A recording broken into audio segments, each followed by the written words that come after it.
Welcome to the Major League Minute Podcast. I'm Doc, and I'm here with GMP, and we're here to talk all things MLV. Make sure you like, share, and subscribe. Follow us on Instagram and TikTok. Looking forward to today's episode. Me too. What are you looking forward to? We're going to talk a few things outside of stats today, I think. But we're talking Week 6 preview, right? Or what is it? Week 6 recap, Week 7 preview. Got it. Week 6 recap, Week 7 preview. Thanks for joining us again. Welcome to the podcast. And let's talk about the Fantasy League.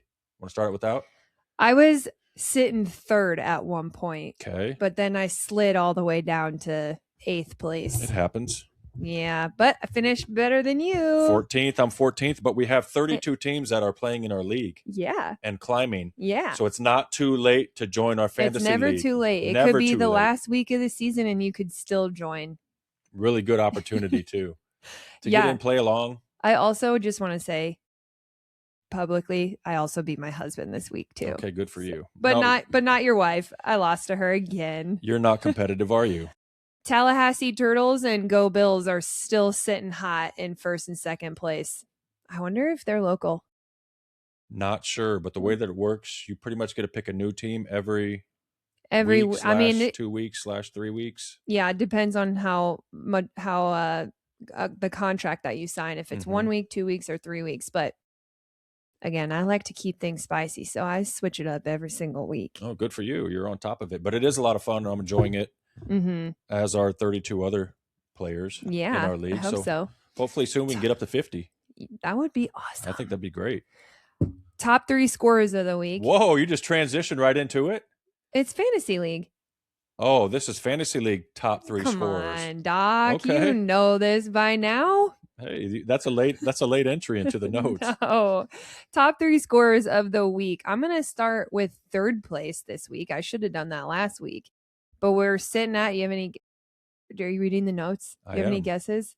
I'm on the notes, but I have no idea who would be leading. I still don't know how to keep a score. Okay, guess. I don't know how to get a point. Who do you think scored top 3 this week? Top 3? Yeah. I'd be guessing. Indy's playing great.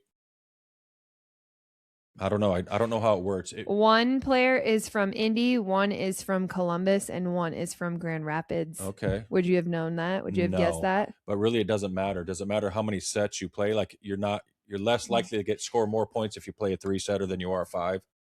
Is that how it would? Don't ask me specifics, but I think that is how it works. Okay. Yes. Okay, so sitting in 3rd is Azani Teeler. She scored 73.1. Then we have Raina Terry scoring 82.8. And then the top scorer of the week in our fantasy league is Carly Snyder, 89.8.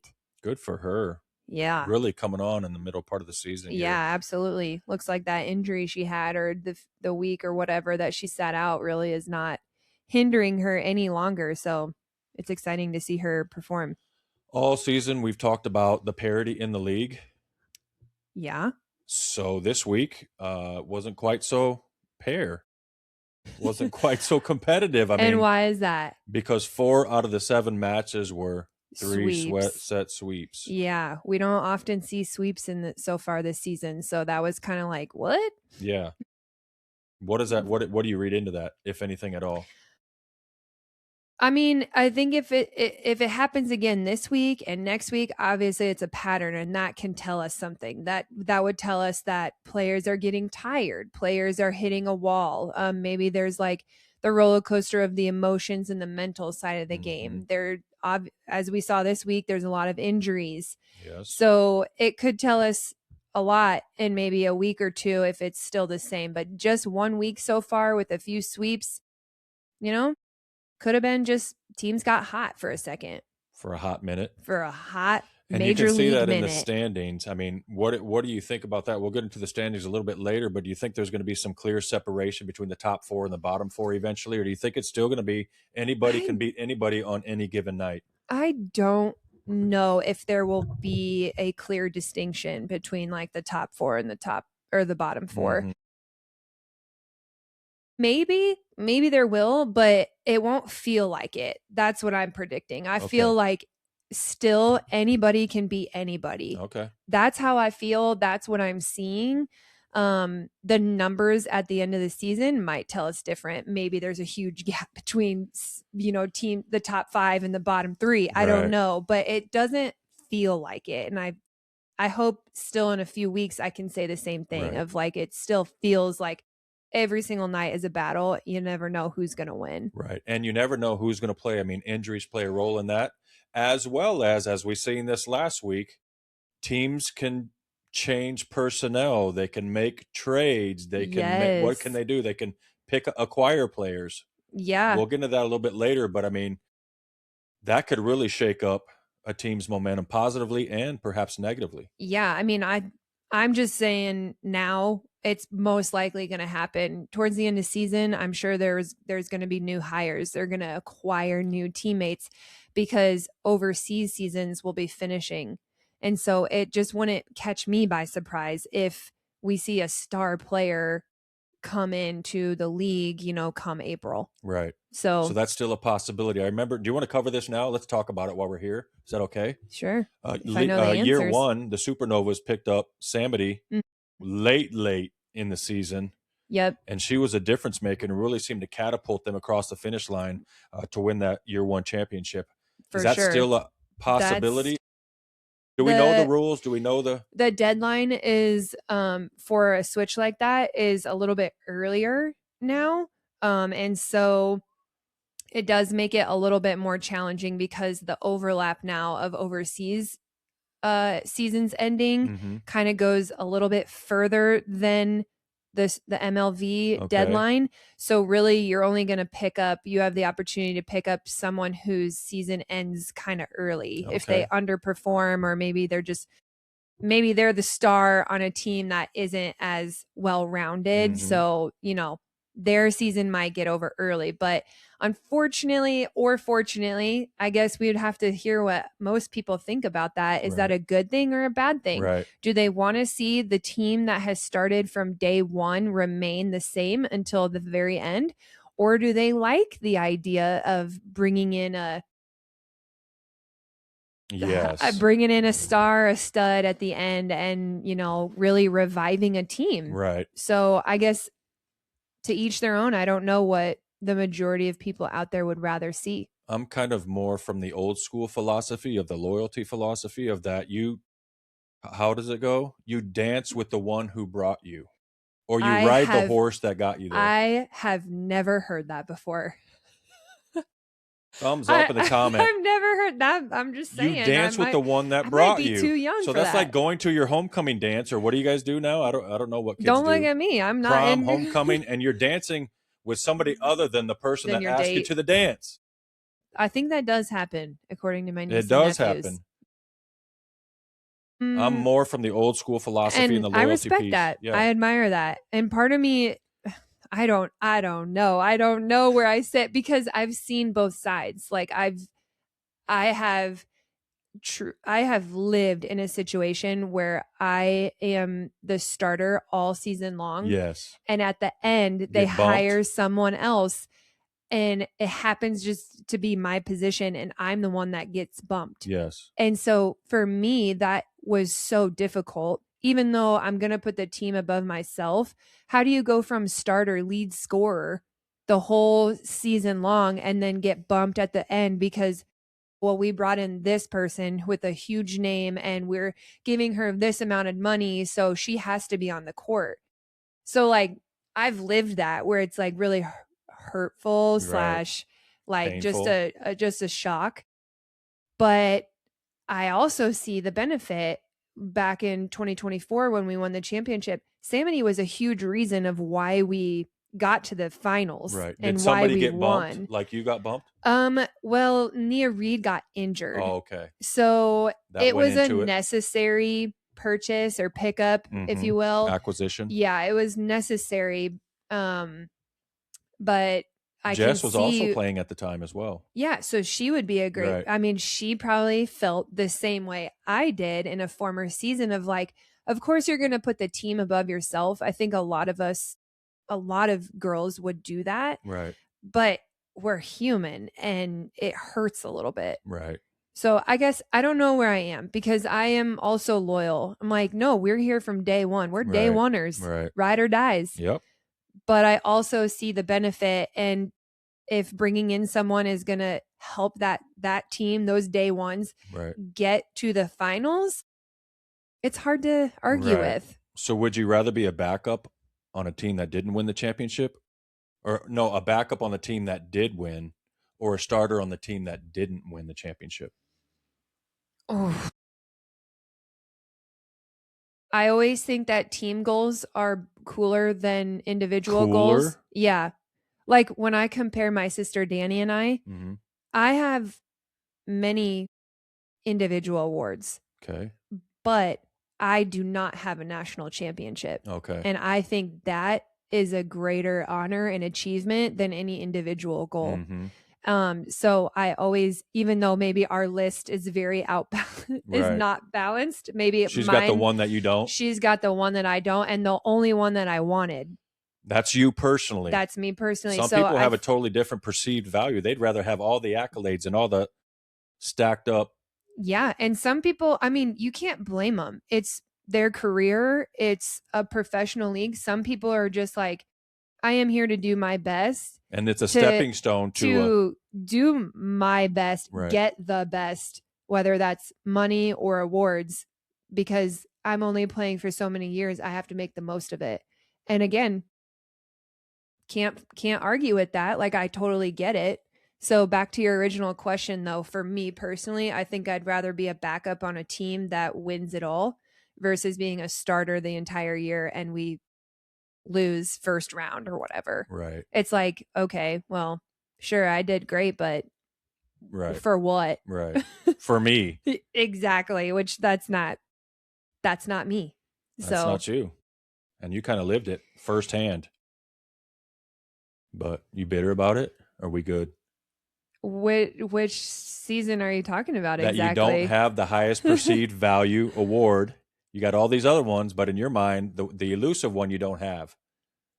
I'm still bitter about it. Okay. I hate the fact that I didn't even make it to a Final Four. I didn't know that. And my team at Nebraska was number 1 in the country twice Stacked in up. 2 years of mine, and we still didn't make it to the Final Four. That it pains me just to admit it. To this day. Moving on. Yes. Why don't you take a segue into the week then? Review. Okay. Well, we'll start with San Diego at Grand Rapids. This was a really exciting match. San Diego pulled out the win in a reverse sweep. We both actually picked San Diego. So we both were feeling the mojo, catching, the right vibes. Mm-hmm. And, we've talked about this before, but just hearing from Hayden's perspective, like we just really feel like San Diego is going to come through. They're going to have a strong push. Right. Hopefully that continues. I mean, I know we'll get into this in a little bit. Up and down. They lost the next match, but their overall trajectory is trending in the right direction. Yes. I would agree with that. I think they're just being a little bit more competitive more and more each week, hopefully. Especially with the consistency of, how do you say your last name? Johanna's her first name, right? Don't make me cuss again on the podcast. That was the one. Yes. You made me say her last name and I accidentally said a bad word. I'm going to pass on that one, but looks like San Diego really, their outsides were all a little bit struggling, minus Grace. So Grace stepped up, and I think Giovanna also did awesome. This is where it's like, I want to see more of her, more of this type of performance. Yes. Okay. And so I don't know her. I'm not at practices. I don't get to, have those private. But her pedigree, I mean, she has a high level. I know. That's why I'm like, okay, what is it? Like, do you have, I think of this, maybe she's married and she has a young child. Like maybe. Are you saying she is married and has a young child? No, I'm saying maybe she does. Okay. Maybe I don't know her personally. So it's like, we're seeing a little bit of this ups and downs. Is it because you maybe are breastfeeding at night, Mhm. or is your body wearing down, or do you have an irritation, maybe not a real injury that's holding you from performing, but maybe something's irritated, where then it mentally is a roadblock for you. Like, bottom line, she played awesome, and I just hope that we see more of that. When you say awesome, what do you mean? Well, she had 22 points. She hit 389. She had an ace. So that was 18 kills, 3 blocks, 15 digs even. Mm-hmm. I mean, the girl is what, 6'5", 6'6"? Yep. Don't even make me say the next number. Right. And she's getting 15 digs. That's like libero status. Yep. So she would classify, she'd fall right into the category of a stat sheet stuffer. Correct. She stuffed, and I think they pretty much rode her to the finish line. Although Grace contributed quite a bit. There you go. Also, remember last week when we were like S to the tri power? S to the third power? Yeah. Yeah. It's called cubed. Yeah. 2. Is it cubed? Yeah. Because squared twice, is 2. cubed is 3. I was randomly driving this past week, and I randomly thought of that. I was like, why are we so silly? It's called cubed. Cubed. S cubed. We just don't use it. That's what. Talk about Shahara. Anyway. She had 18 digs. You love her. What do you love about her? Hera. Shara? Gotta. Shada. You gotta kind of. Okay, go ahead. I just love her as a player and a person. I just think that she is very consistent, especially in the emotional and mental side of the game. You don't see her as someone who's very up and down emotionally. She's very steady and consistent, and you can tell she is literally giving it her all on every single play, regardless if her team is the top team or the bottom team. She stays the same. And so I just really like her. I love her play, and 18 digs is a pretty high number. That's pretty good. Yeah. Okay. So in a 5-setter though, right? Yeah. I still think 18 digs is a pretty good number. Okay. So I thought she had a great game. I thought Kayla Laffy Caffey. She's a Laffy Caffey. Keep going. She's a Laffy Caffey. Hey. Laffy Caffey. She's a Laffy Caffey. Had a great match. I see her emergence in the middle. I mean, there was a time in the beginning of the season she wasn't even coming off the bench. Right. Now she's coming off the bench, and she's really providing a spark and a presence in the middle, especially offensively. In this match, she hit 9 of 18, hit 438 with the block. But what makes her, you've played with her. Mm-hmm. What makes her, she's undersized. Sure. 6. I don't know what she is, but I would say, sure, as a middle, maybe she's undersized. Maybe. What makes her so effective out of the middle? I know she's strong and powerful. She has a quick jump and a great arm swing. I was going to say, I think it's her quickness, but it has to be on. Yeah. She has the ability, when she gets her approach down and she's up in the air, her arm and her wrist are pretty fast. Yeah. And so I think that's what helps her the most, is the speed. So shout out to Kayla Laffy Caffey on a great match. Help propel San Diego. Did she start that match? No. I was going to say, I think she came in, right? Yep. Good for her. Now Grand Rapids, PBR's back in, right? She's back. Yep. Carly led the way, 22 of 72 with 4 blocks, 12 digs. Good for her. Al Hassan, 9 of 21, 333 with 4 blocks. Tell me about this. You chose PBR in your fantasy league, and you were a little bit, because she's been hurt. I did not know. I just gambled. Did you have some inside information, perhaps? No, I didn't. I promise. I did not have any. Paige, did she have inside information? Yeah, prove it that I didn't. But I just took a gamble, and she's a consistently high scorer for the fantasy league and the MLV. So I just went with it, and it paid off, because she scored me 74 points. That's awesome. Yeah. That would put her like in front of Teeler, right? Or was that 74 points in one game? Wait, I'm not sure. I can't use my phone. My phone's the one that's recording and I have everything on my phone. I don't know. So what's your point? She scored a lot of points. She just did great. She did Just great. great job, Paige. Way to come back to the court. Way to play. Way to re-enter. I forgot to look this up too. Again, the commentator during this match was saying how Carly Snyder is one of the best servers in the league. Okay. And so I wanted to look that up. What do you want to look up? Maybe I got it. I was like, maybe, who can do it first? What are you looking for? Stats? Yeah, it's the standings. League leaders? League leaders. For what? Serving? Yes. Are you there? Yes. You got to go to individual, go back. Geez. Yeah, you got to go all the way back to the top. Anyway, this is a delay now. Okay. Not keep looking, but I'm not saying that she's bad. She actually, I think she got 4 aces in this. I don't remember, but I think she got 4 aces in this match. Oh, wow. But I'm saying it's just interesting. Did you find it? No. Come on. League leaders? No. I stink at this. You're individual leaders. All right, now scroll to the aces. What do you want to know? Carly Snyder. She ain't even in the top 10. No. That's what I'm saying. Okay, but she had 4 aces. I know, but it's just interesting that they keep... But you're the one that's telling me that the stats don't necessarily tell the whole story. You can have a great serve and it not be an ace. Okay, I see what you did there, but I think it's different. I just flipped it on you. A setter is like, there's more to being a setter than just setting. Okay. When it comes to aces, that is simply just an ace stat. It's a serving stat. Okay. So anyway, are you saying that you can't be a great server unless you have a lot of aces? You can still have a great serve and not have a lot of aces. I guess true or false? Yeah, sure. Yeah, you could get people out of system all the time, but I don't know. It's just weird to me that they keep saying that. Okay.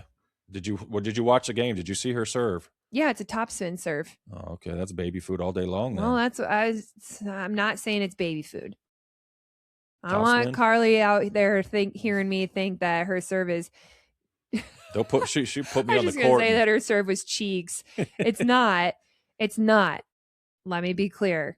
I'm not saying she's a bad server. She's aggressive and I love that. But and it's just not translating into aces. It's perhaps. Not. Yeah, maybe it's just all out of system. Moving on. Yes. Because we got can of worms to open up here. A lot of cans, I feel like. But we had Dallas come to Omaha. And Dallas won in 5. On Heroes Night. Yes, on Heroes Night in Omaha. On a Thursday night.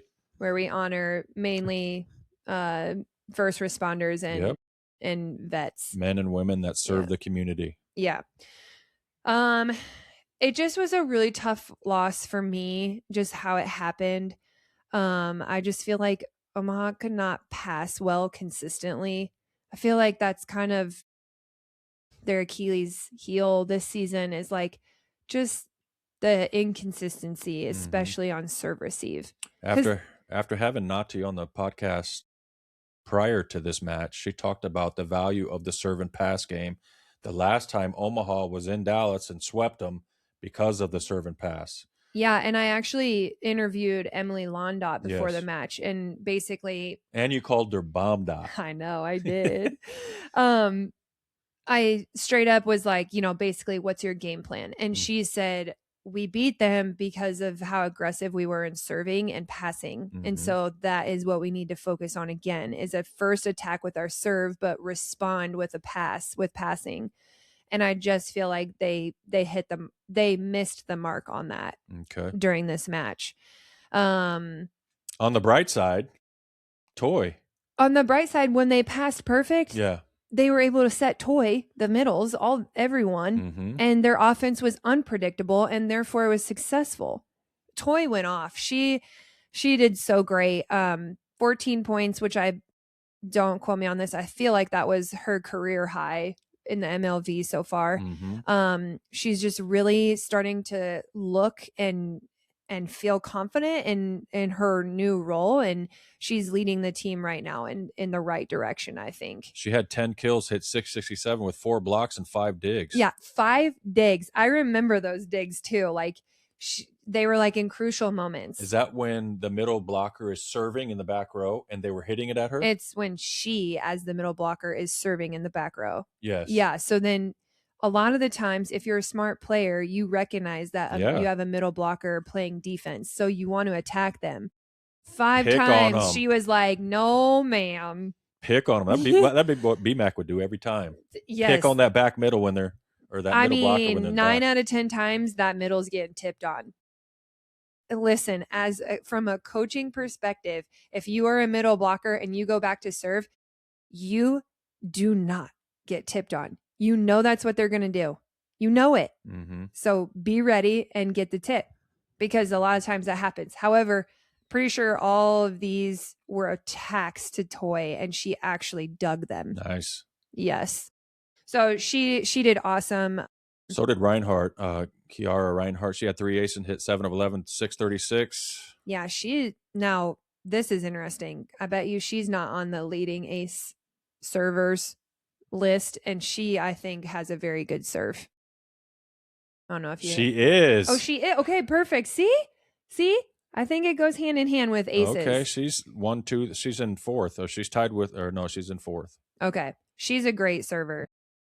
She is deadly. But speaking of serves, this was the dagger of the game. We're in set 5. We're in the red zone, and we, Omaha, miss back-to-back serves. Guys, I'm sorry to say it, but they weren't even like aggressive serves. They were like 10 feet out of bounds. Down the stretch in the 5th. In the red zone. I understand, like, you want to take a risk because you don't want to give them muffins, you know, so that they pass set perfect, kill perfect. Yeah. But arguably, it's more important to get the ball in. And give yourself a chance. Yes. Give them a chance to make an error. Yeah. Dude, that just took all the air out of me. I was like, no. Literally slid all the way down my chair. You and 11,000 other people. Like, man, if you are nervous, I mean, I have so many people. My cousin, Mike Cherney, being one of them, he's always adamant about just underhand it. Can you just underhand it? And they don't understand underhanding it would be so humiliating. Right. But can't toss a muffin over there. To their point, you just got to get it in. I agree. You got to get it in. And that's the art of, it's a fine line, as we talk about week in and week out in the serve and pass game, is the fine line of serving, being too fine with your serve. It's got to be competitive, but yeah, you got to keep it in. Bottom line. What did you think of this? Did you watch the post-match presser? Luca said, and I fact-checked it, Luca said the Pulse had 18 hitting errors. Omaha had 2. What do you make of that stat? The math ain't mathing. The math ain't mathing and Omaha lost in 5. I mean, that's a big discrepancy. Huge. So then it feels like this happened a month ago. So I'm trying to remember, but that is seriously crazy that there's that big of a discrepancy, and yet Dallas still won. Yes. So then it makes me ask, okay, what were the errors of Omaha in the other categories? Like, that weren't hitting errors. They could have been serving errors, or how many blocks did they get tooled, or digs that they didn't make. I feel like that also was a part of the story of like, you know what? I actually think I fact checked it, and I didn't think that. Man, it's been so long. Well, I know that Dallas has great defense. Nati obviously being the leader of that. I think she had 16 digs that match, which is amazing. Right. But yeah, that's where I would then look, is like, did Omaha not play defense well, whether that was blocking or digging? Did they miss a lot of serves? And, in the 5th, we know that, yes, they missed crucial serves. So that's that's like a dagger, because It's like, man, if I was on that team, if I was on Omaha, I'd be like, how did they have 18 errors in just hitting alone and somehow we still lost? Right. Like you said, the math is not mathing. In set 3 alone, 20 of Dallas's points were from attacks. That's a very high stat.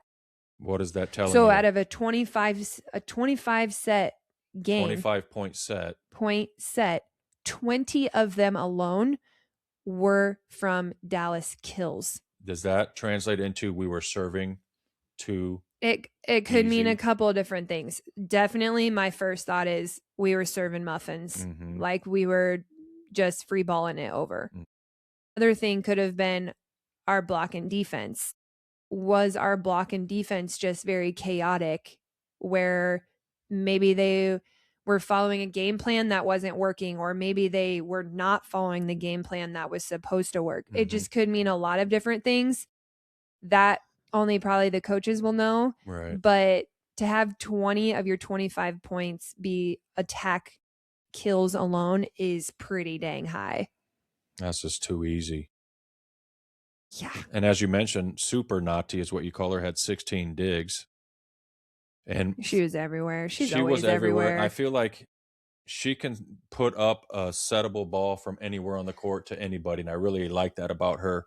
I would consider that's one of her. In other words, she doesn't necessarily need an in-system ball. Right. To get a good set. Yes. Yeah. She could be back on the zone 1 corner and shoot a ball out to the pin and make it hittable. Knowing that, I mean, we have these players on here they're talking about passing is 75, 80, 90% mental. Knowing that you have a setter that doesn't necessarily need a ball in system adds to lead to a kill, it gives you the liberty to just dig. Yeah. And I'm just going to speak for myself here. Please do. That's why I loved Nati as my setter. Yes, she's undersized. So sometimes that does kick you in the butt because defensively? No, if you're a passer. Because if you pass it maybe just a little bit too high, she can't get it on the net. However, because she's undersized, she has great speed. And so it gives you a little bit of a longer leash or a little bit more freedom to relax when you're passing, because you know that you have a very hardworking setter who is fast and who is going to make sure that you don't get aced. Right. I mean, she does everything she can to not let her passers get aced. So speaking from me alone, that's why I loved having her, because it gave me a little bit more confidence that she has my back. Right. I didn't have to be so perfect every single time. And Mimi and Sophia, like amazing players, not always consistent passers. Correct. It doesn't matter. It's what not she really doesn't have them. in height, she makes up for in experience, explosiveness, intelligence, effort, energy, enthusiasm. So it's just like, okay, we'll sacrifice that for all this. And it shows in the way that they're playing. Yeah. So, okay. So here's the first can of worms. We got to talk about Hold on. I want to talk about thunder and lightning. Okay, go ahead. Thunder. You got the open mic. It's the thunder, lightning, and the thunder. We got to talk about Mimi. This was my first time seeing them playing live. Okay. I got to see the physicality of Mimi.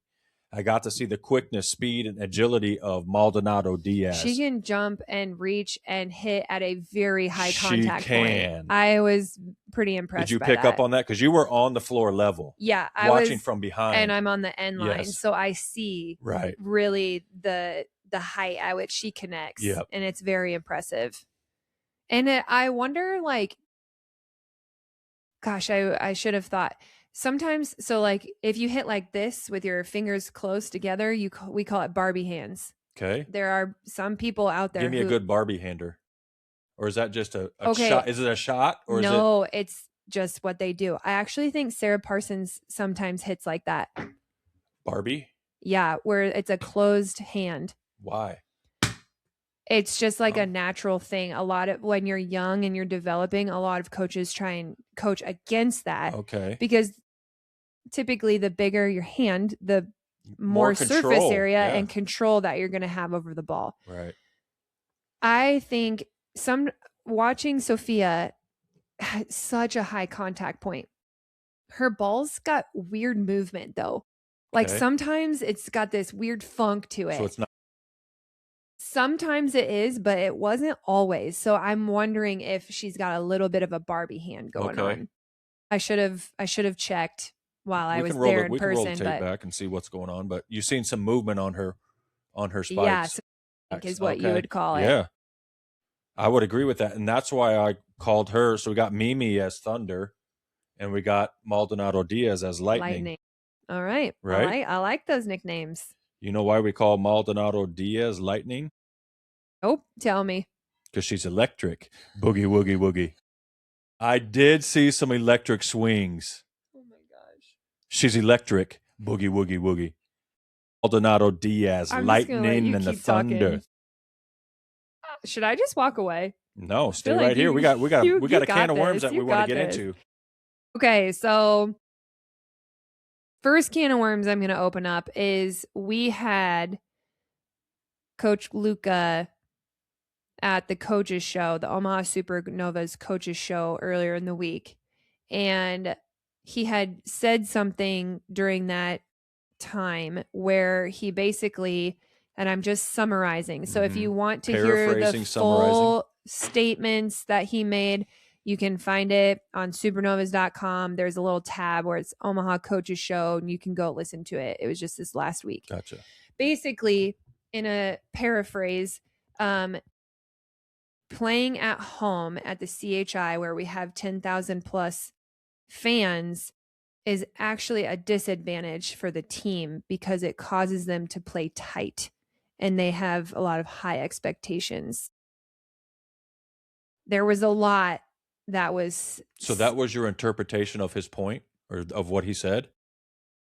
I guess you could say that was my interpretation, but that's also just that's what That's what he said.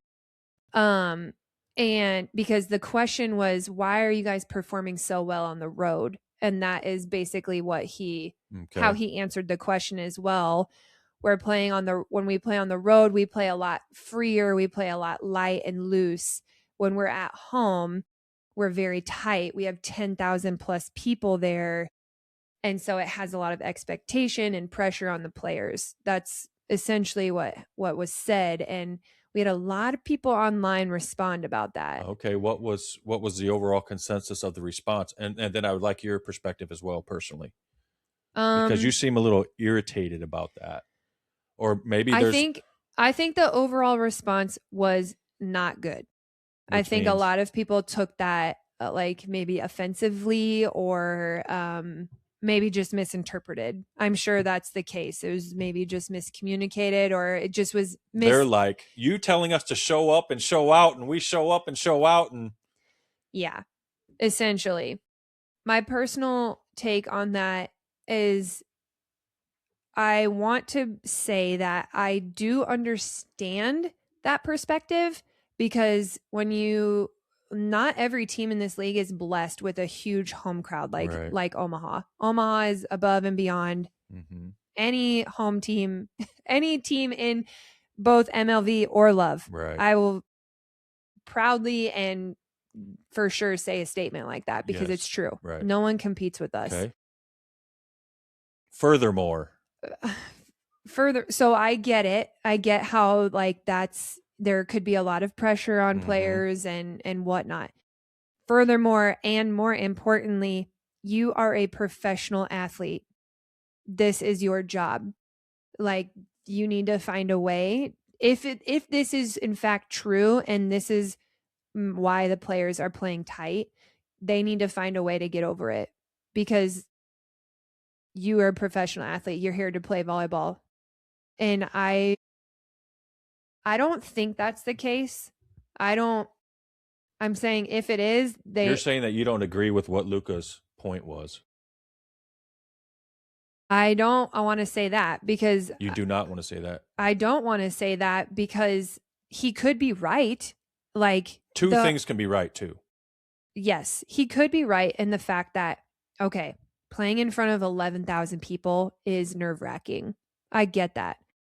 However, I mean, what if we were talking about LeBron James playing is he going to play tight because there's 20,000 people play. I mean, it's professional sports. I'm not buying it. I'm not either. That's the bottom line. I'm not buying it. We have professional athletes. They've come from high level college programs. Also, in a way, it's like these are pro athletes who have played at high levels. They understand. Every single one of them have handled pressure. Right. They have had to play under pressure. They have had to play in front of grand crowds before. I just didn't.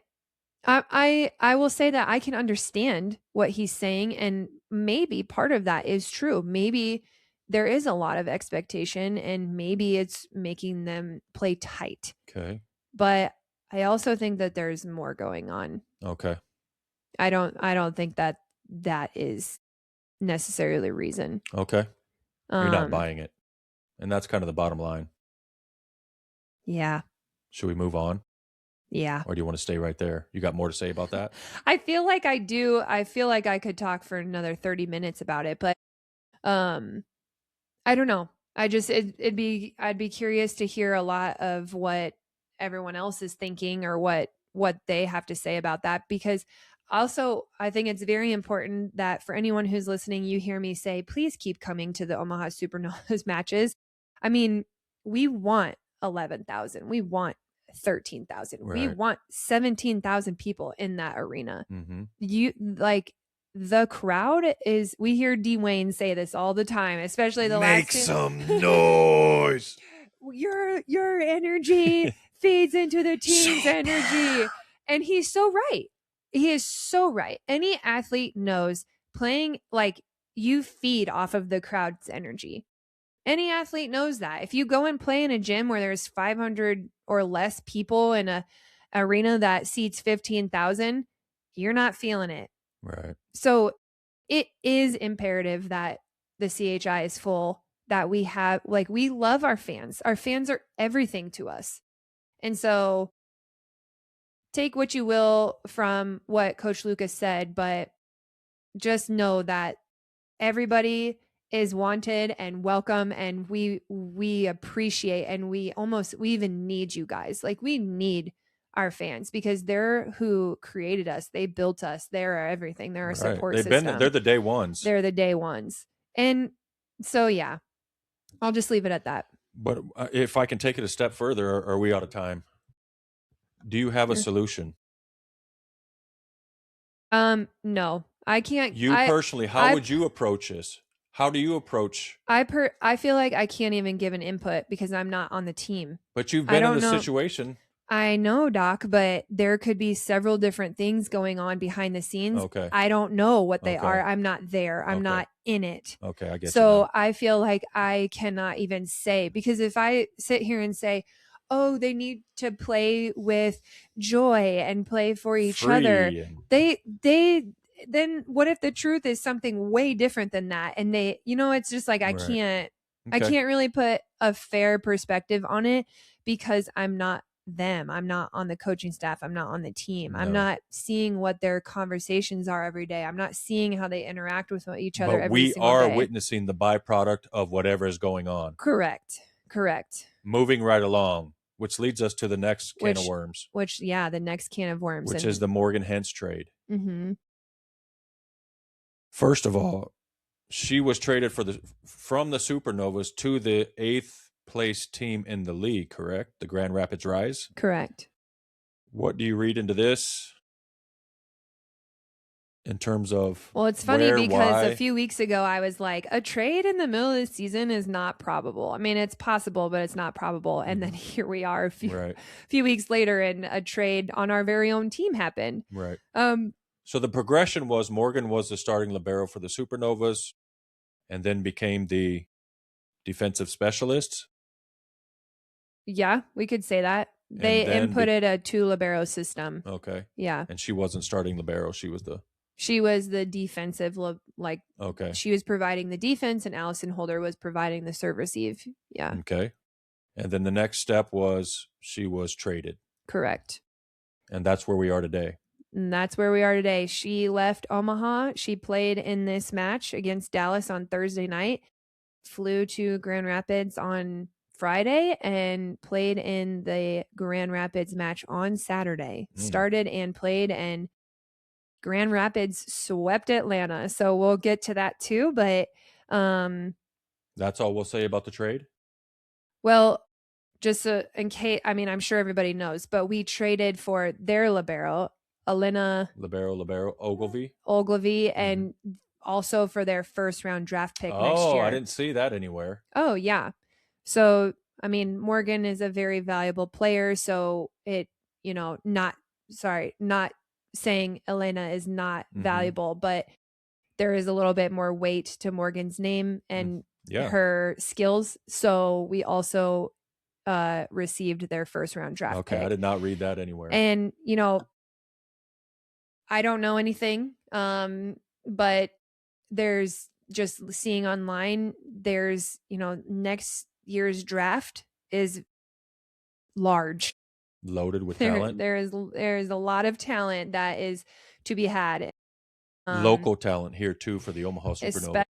Yeah, if we're looking at the University of Nebraska or Creighton, which that's very important to us. We love our hometown girls, whatever. We love getting Huskers or Blue Jays. So Omaha got Ogilvy and a first round pick. And Grand Rapids first round draft pick. Got it. So we will have 2 first round draft picks next year. So maybe they're thinking next year down the line a little bit, way ahead of what we're thinking. But nonetheless, should we move on to the next match? Yes. Let's go Orlando at Indy. Indy and 4 back to the original starters. They've been playing with their starting lineup for several matches, and it looks like they've settled back into the original starters with, that front line. What are you laughing about? Lekator, Mia, and Teeler. Oh yeah. But gosh, why can't I think of her name? My goodness, I'm completely stumped. What position? The middle blocker. Cressy? No. Or Brooke Moeller? No, the other one. Why can't I think of her name? Blonde hair, Lydia Martin. Yes. Oh yeah. She didn't start though. No. I wonder if she has like an irritation or an injury, or I don't know that they mentioned anything about it. I'm not sure either. And then again for Orlando, no Shampoo, no Looper, no Abercrombie again, but they do have Puka setting. And they got Mac Pedraza back. And there's a back. So there was another Mac Pedraza sighting. Yeah, and so she signed, they let her go.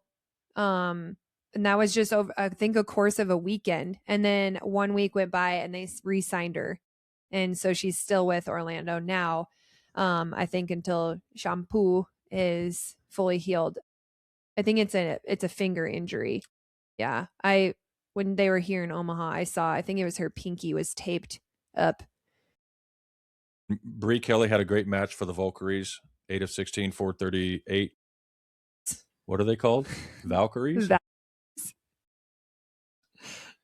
Now, I do want to touch on this before we talk about how well Indy played. Did you watch this match?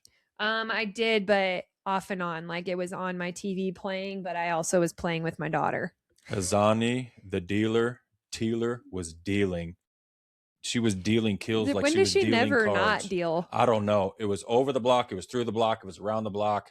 She was absolutely dealing. But before I get to her, I want to talk about Hannah Automatics.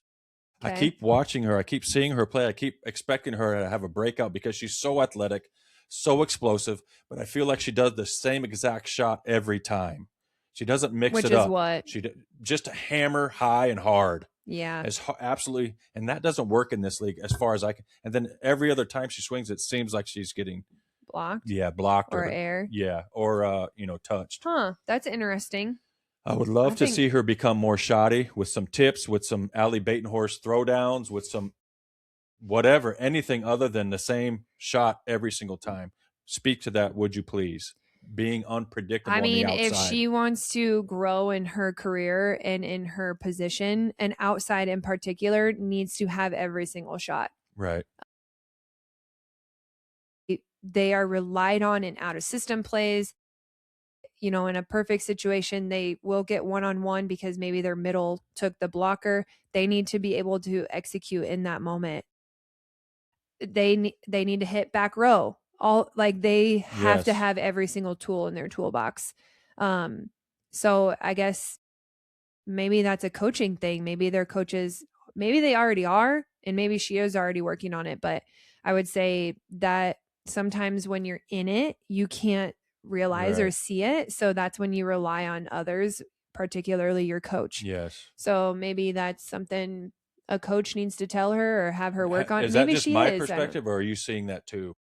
Um, I do think that she's really aggressive, and I really like that about her. She can be really fiery.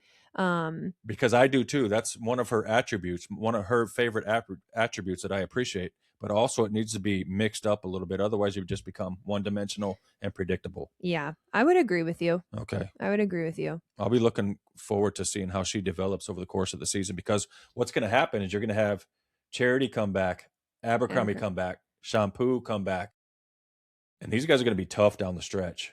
And Hannah Automatics is going to be called upon at times, and expecting her to, perform, because they're You're going to be not a tough wrong. out down the stretch. Remember this now: down the stretch, Orlando You will just be a got really tough out. serious. Orlando will be a tough out. Especially their libero with white socks and black shoes. Yeah. Tough out. But anyway, Azani, Okay. the dealer, Taylor was dealing out kills left and right like she was dealing cards. She had 23 of 45, 333, 4 blocks. Again, Cressy was impressive out of the middle. Middle blocker hit 462. Again, Indy in 4 over that one. So moving on to Saturday, Dallas at Columbus. We both picked Dallas, and they won in a pretty competitive sweep, though. Mm-hmm. Columbus really put up a fight, which was exciting. This was definitely a rookie show. I mean, Sophia and Mimi for Dallas were just Thunder and lightning. They were thunder and lightning for sure that night. Let's see. Nati knows how to dish. Mm-hmm. I will say there was way too many missed serves, though. By the Pulse? Yeah, I don't Okay. remember. I didn't write down exactly how many errors, but I was like, holy moly. So everybody's saying, oh, the serve and pass game is so important. Serve and pass, serve and pass, serve and pass. How much time are we actually spending on the serve and pass game in a practice? A lot. 30%, 50%, 75% of a practice is spent on serving and passing. Yes. I would say at least 50, at least. Okay. But a lot of the times it's combined on other things. So, Right. like, a lot of the times you play, 6-on-6, and it starts with a live serve. So, therefore, it starts with a pass. So, it's just intertwined. I would say at least 50% of a practice is dedicated to that. Okay. And we talked about how mental passing is. Is serving mental as well? I would say in a practice, it doesn't, but when you're at a game, it 100% is. And that's why when you come out of a timeout, 7 times out of 10, the server's going to either serve it in the net or serve it out of bounds, right? Mm-hmm. Because it's so much mental, just like passing is. Yeah, it's what do you call it? They say it's like cardinal sin. What is? To miss a serve after a timeout or on match point. There you go. I would also say in the red zone in the 5th set. In Omaha, in front of 11,000 people. I'm still salty about it. Yeah. Talk about the libero from Columbus. Looks like she bounced. Yeah, so she left. I don't know. Really, Mason, my husband, asked me, how does that work? I don't know. She left to go play in one of the best teams in the world. Is that what it was? Yeah, in Turkey. And so when my husband asked me about that, I was like, in order for her to break her contract, she had to pay money. Like, I don't see how that was just a, hey guys, I'm going somewhere else. Peace. Loved my time here. Wish you all the best. It most likely did not go down like that. I'm sure Vakifbank, the team that she went to, had to pay some type of fee to break her contract because that's just really odd. I mean, I don't know. Maybe I don't think she was miserable. I don't think she, was complaining. I don't know, but it could have been that. But it's just really odd that happened. But maybe she requested it. Maybe her agent was like, hey, you have this opportunity. Maybe there was an injury with Vakifbank. I don't know, but just kind of a wild, very sudden change, but she bounced. Yep. So she's over in Turkey. I think the new libero, which I'm so sorry I did not write down her name, but I thought that she did well. I thought she handled the starting position well. I thought she Okay. did good. I mean, there was a competitive sweep, so it's not like she completely crumbled under Right. pressure. And I But think part of the reason it was a competitive sweep is because of Akasha Anderson. who's that? Tell us. This was her first start, and she hit 333. And then you can't go without mentioning Abby Skywalker, who hit 308, and then Raina Terry led all score with 17 points and hit 414. So you can see Yeah. by the stats that it was competitive. So I'll give you that one, a competitive sweep. I wouldn't call it the match of the week. I don't know if I should say I feel bad for Columbus, but man, they're always right there. I They feel are. like they really put up a good fight for the most part, and they just always end up short. I wonder if there's going to be a turning point at all this year. Because I feel like, do you feel like they have a closer, somebody that can get them over the finish line? I mean, I would say Raina Terry That's what is I would say yeah, too. she's a great closer. I mean, even Regan Pittman at times is. Yes. We've seen a couple of their players step up in different times, so I don't know, It's a bit but unfortunate. Maybe they'll get it figured out down the stretch and move up in the standings. We'll see. so then we had this match, which was Atlanta at Grand Oh boy. Rapids. We both picked Atlanta, and we both were very wrong. But we both weren't aware of the trade that was going to happen. Okay, but that's a great conversation to have is, did Morgan Hentz really make the difference? That's a great point. You tell me. It's like, just looking at paper, like it's hard for me to say, yes, she made a difference. I don't think that she had an outstanding performance and she's the MVP and she's the reason why they Enough won. to sweep Atlanta? But then I'm like, Far-fetched. is it the emotional side? Right. Did this spark their team enough to obviously, I mean, it obviously did. Mhm. They got the win in 3. But it's just it's an interesting thing to think about. Like, was she the reason? Or Stay tuned. I guess we'll have to see if they can stack some of these dubs and stack some of these, dominant performances. Then maybe there's more to it. Who knows? yeah, Like you said, maybe there's more to the story. a lot of layers. We're just not privy to all the information. But by far, this was one of the most dominant performances that I've seen Grand Rapids play all year. Yeah. Whether it's the Morgan and they Hentz didn't effect, even have all the starters still. right? Yeah, the first set was shaky pizza. And oh, by the way, I just found out what shaky pizza meant. Like, shaky pizza is something I've heard you, the Prososkis, say throughout the last 6 years that I've known you guys. I thought you just said shaky pizza. Like, I didn't know what. It's just like another form of the word, like yikes. Yeah. So like, how did you figure out what it was? I just asked Mason. I was like, what even? I said shaky pizza in front of him, and he started laughing. I go, what does that actually mean? And he goes, it's a real pizza place. It I was said, a real what? pizza place, but more importantly, were the pizza slices square or triangle at Shakey's Pizza? What were they? I don't know. I'll have to fact check that and see where we're at. Where was even Shakey's Pizza located? I think we have it. I think we had it here back in the day, but I'll have to do the research on that. Okay. I was just blown away. I had no idea it was a real place. I thought it was just some weird saying that the Prososkis came up with. But to your point, the first set of this match was an absolute shaky pizza debacle.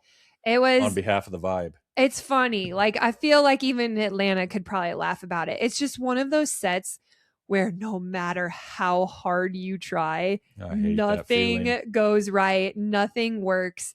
And you're just like, I mean, seriously, this isn't weak-minded. You're just like, let's just get this set over with so we can reset and start over. But they never did really reset. They didn't. I mean, at least the scores were better in set 2 and 3, but yeah, Leah Edmond really never got going. No, she didn't, which that's hard. I mean, everyone was off in set 1, and so it's just hard to build momentum from there. I mean, then you're down 0-2 and it's like you're desperate, and just a tough one for Atlanta. But after witnessing the Morgan Hentz effect on the Grand Rapids rise, do you see any more trades on the horizon? I think maybe that opened up a window. Yeah. A door, maybe. Yeah. I don't know. But I don't know. I can't say yes. Maybe I it's a can't wait say and no. see to see if they can stack this, keep this momentum, the Morgan Hens effect going for the Rise. And if it starts to accumulate and continue to move down the road, I bet you do see some other trades. Yeah. So I have a question because you're a chiropractor. Mm-hmm. So I feel like you got some knowledge about the brain and everything. And Okay. what are these now? We see Carly Snyder's another player who is wearing one of those concussion bands around Yeah. her neck. What can you explain it all? What that's doing? And I have no idea. really, No. you got nothing? Zilch. I don't know if it's actually treating anything in terms of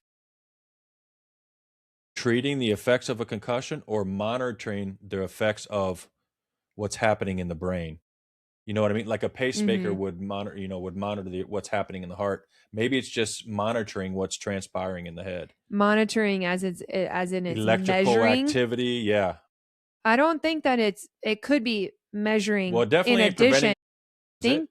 That I think it's like Blood helping flow. with the effects of a concussion. So it's helping like keep their balance and their Let me do the research. I'll get back to you next week on that. yeah, because I don't know anything about them. I don't either, but there's a couple players that have them. Yeah.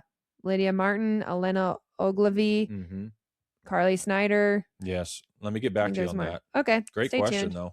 All right. Now we're moving on to Sunday. We got to pick this up. Okay. We had San Diego at Indy. Indy sweeps the Mojo. Do you want to say anything about? You want to read your notes? Sure. They swept the Mojo on fire, but Azani, the dealer Teeler, didn't play in set 2 and 3. So some other players stepped up. Oh, nice. It was it Cameron Hanna? Her a break. Yeah, yeah.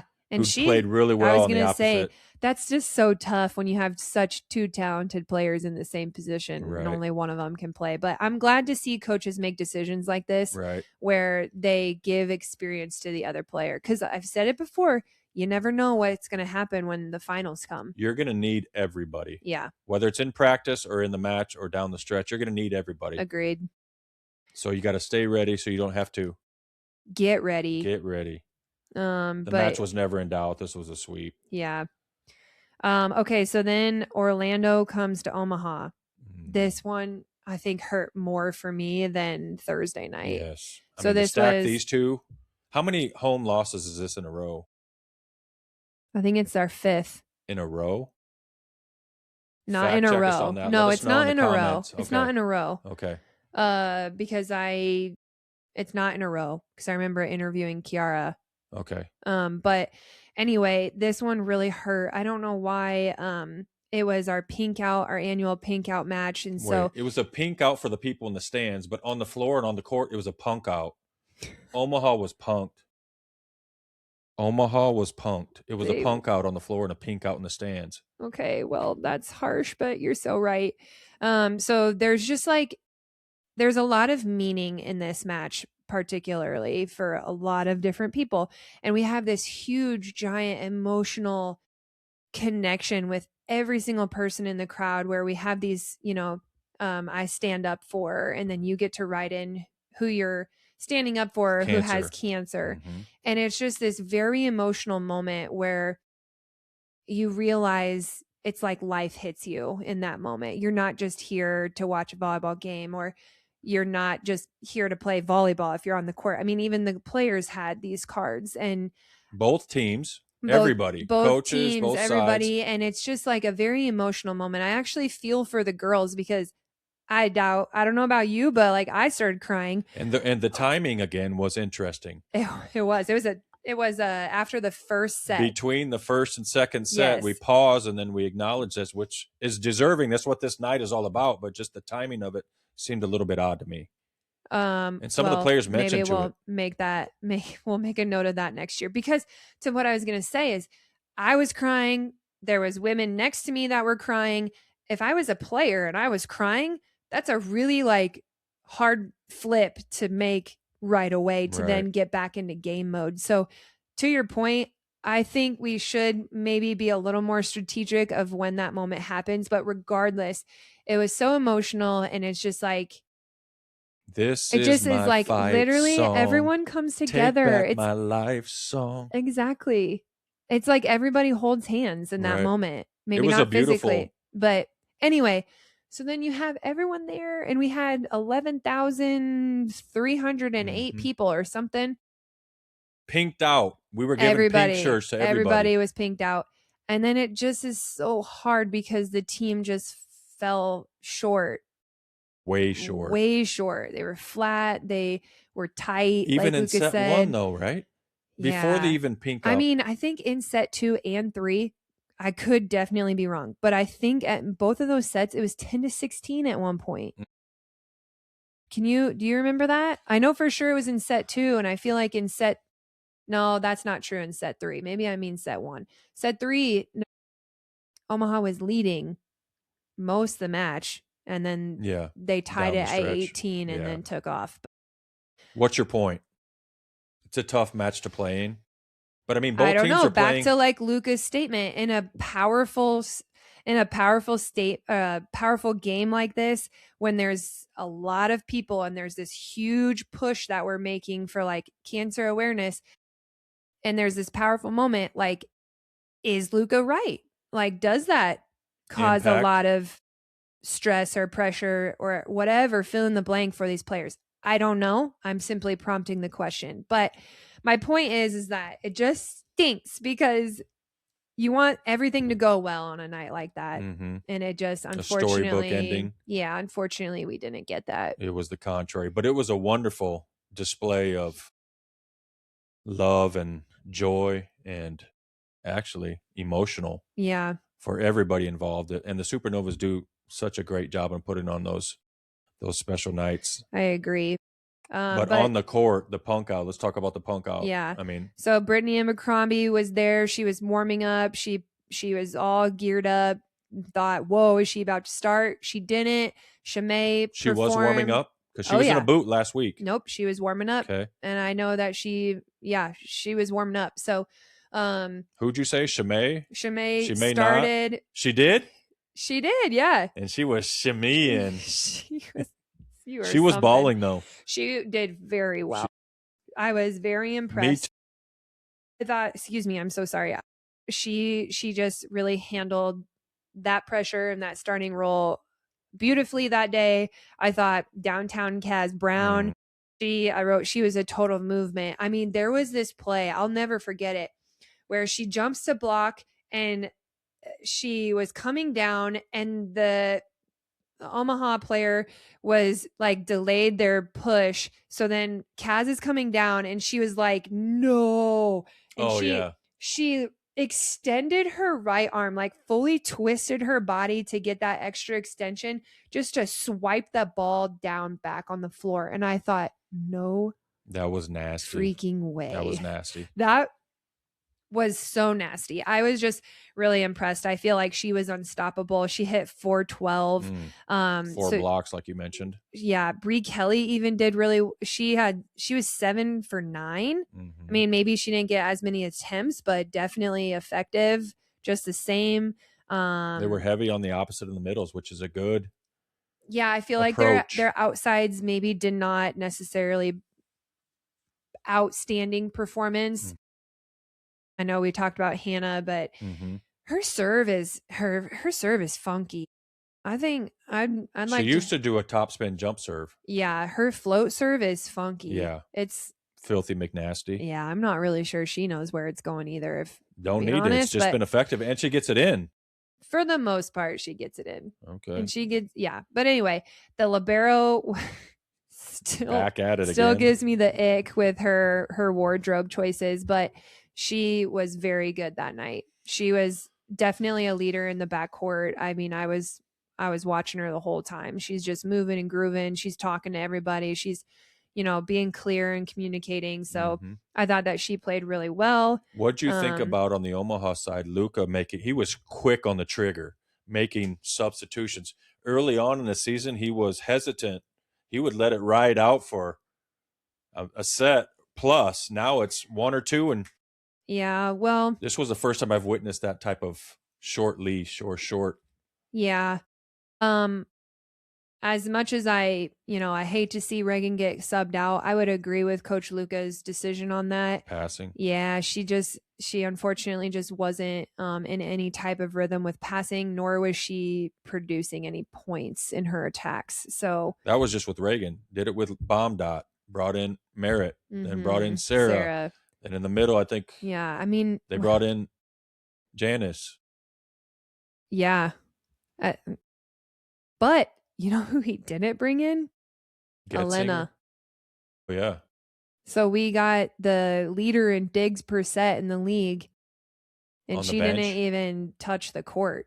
Huh. So that was another like interesting thing. And let me be clear, that is no disrespect towards Allison Holder. I think Allison is very consistent player. I think she's doing her thing. I think knowing her personally, I know she's leading her team in many intangibles. So I'm not discrediting Allison Holder. However, it's just really interesting that Elena didn't even, not even a point. Nothing. And not even a serve, nothing. Yeah. And maybe again, I feel like I just have to cover all my bases because I don't know, but maybe Coach Luca's a very loyal person, and maybe he was like, Allison's been with us since day one. Right. She's riding him. Let's give Elena more time. And I think she had just got in town. Didn't even have a practice. Was that her?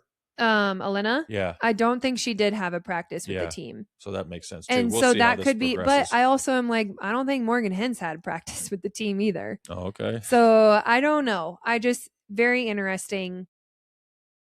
I know there's a lot of opinions on that online as well, but so yeah, Coach Luca, I mean, can you blame him? I mean, if it were me, like I would start to feel a little bit desperate for a win because I don't know, like exhausting all your options. Yeah. I mean, also I'm a big proponent of we're not doing anything right. Why not change something? Like you never know who's going to come in and be the spark. You never know who's going to come in and they might not even like physically do anything, but their emotional leadership could come into play and turn the team around. But from my perspective, I was referencing the big pendulum swing. The swing at the beginning of the season was let's just ride them out and we'll see where we end up. Now it's out. The pendulum has swung. But that was okay. I agree with you in this match. I can't say like that is a for sure statement moving forward. Who knows what it's going to look like this week? It's probably going to settle somewhere in the middle. Yeah. Yeah. But you are right where he was quick to make subs this match. Again, when nothing's working, I mean, right. You want to change. But lastly, shout out to the Supernovas for the pink out. Outstanding display of. Yeah, it was. I love that. It's very powerful. All right. Right along. Rookie of the week. Okay. Rookie of the week was very difficult. I know you. For you? I was riding this one all the way. Go ahead. Thunder and lightning all day long. Yeah, that's why it's difficult because I can't decide between the two of them. Oh, between the two. So you got Mimi Collier and Maldonado Diaz. Yes. So you broke the rules and you chose two when you're only supposed to pick one. Okay.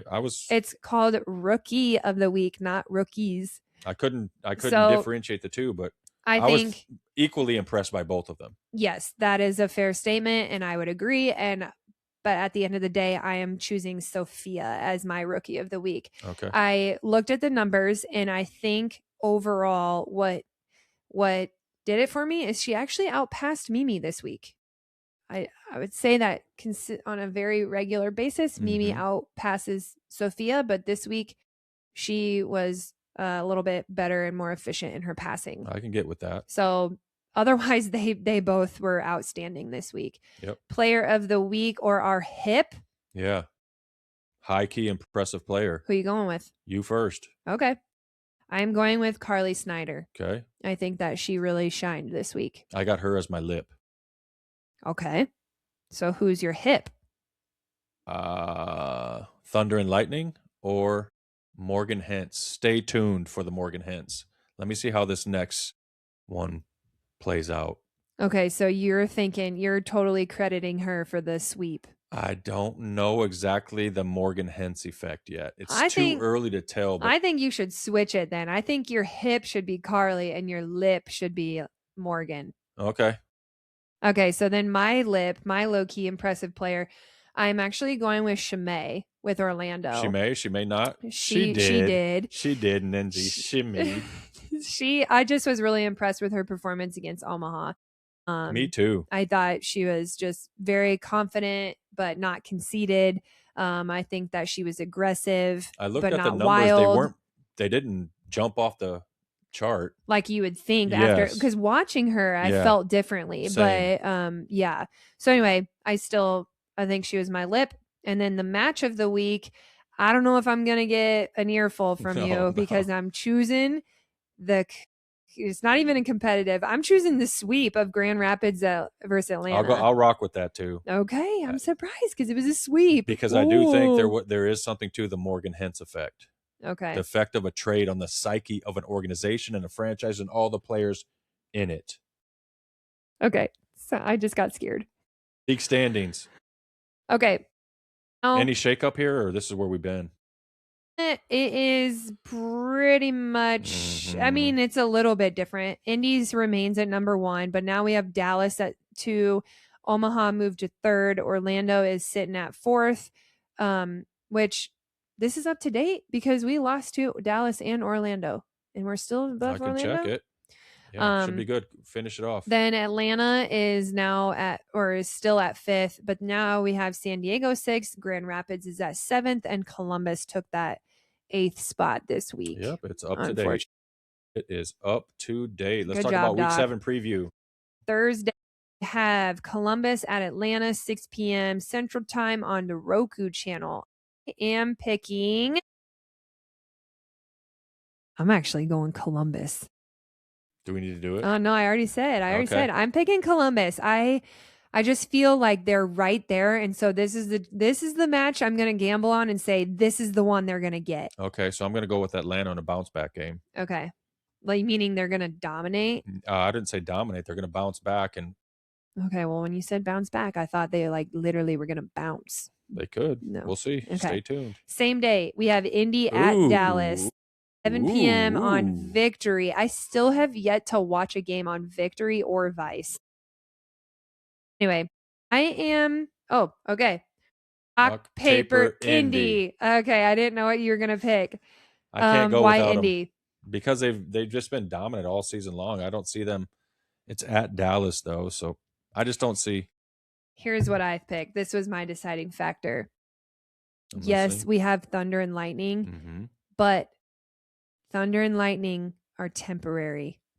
They're not. They come and go. They come and go. And that's what I'm thinking. I'm thinking this week they performed out of their minds last week. Can they do it again? I thought no. Okay. But I hope that they can. Yeah. I really hope that they can. I'm just gambling here. Some great matchups though in that one. Oh, for sure. Then we have Saturday, Indy at Atlanta, 5 p.m. on YouTube.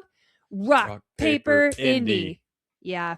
That was like weird for me picking Indy back to back. I'm like, did they even have a break? But so what? When do they play? Thursday, Saturday? Okay. They play Thursday, Saturday. There's no match on Friday this week. Okay. Sunday.